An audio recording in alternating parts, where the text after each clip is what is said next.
Alhamdulillah, tergerak hati untuk bangun awal, datang awal di Masjid Nabawi, iktikaf, tunggu waktu subuh, dan selepas subuh solat jenazah, dan tunggu lagi sehingga pukul 6 payung di Masjid Nabawi terbuka.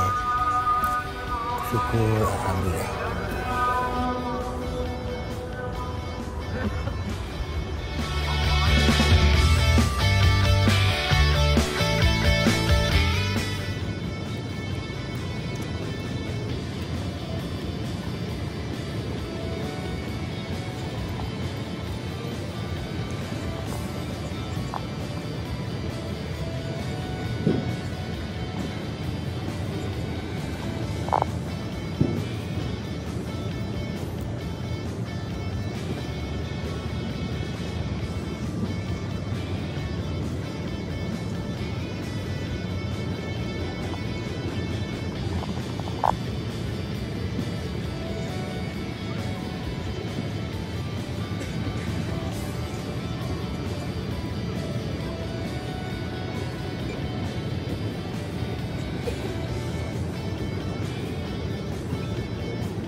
Alhamdulillah dapat menunaikan rukun Islam yang kelima dengan rezeki yang Allah berikan, kesihatan yang Allah pinjamkan, serta ujian-ujian yang Allah tetapkan untuk ditempuh.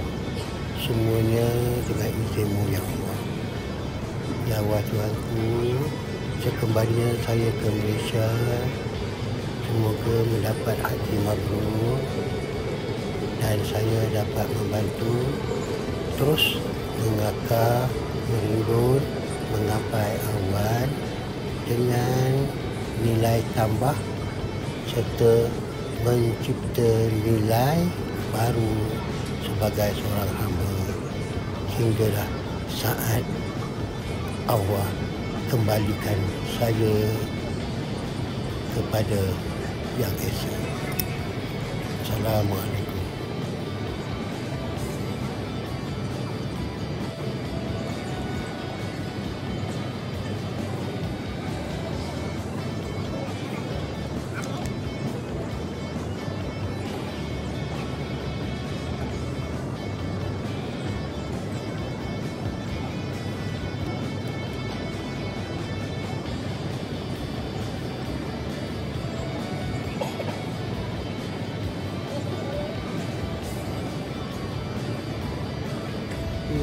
Alhamdulillah dapat melihat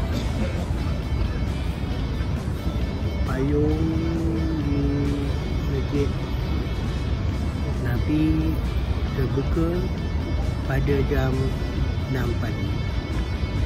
So nak balik ke hotel siap-siap, dan malam ini akan kembali ke KLIA. Syukur Alhamdulillah.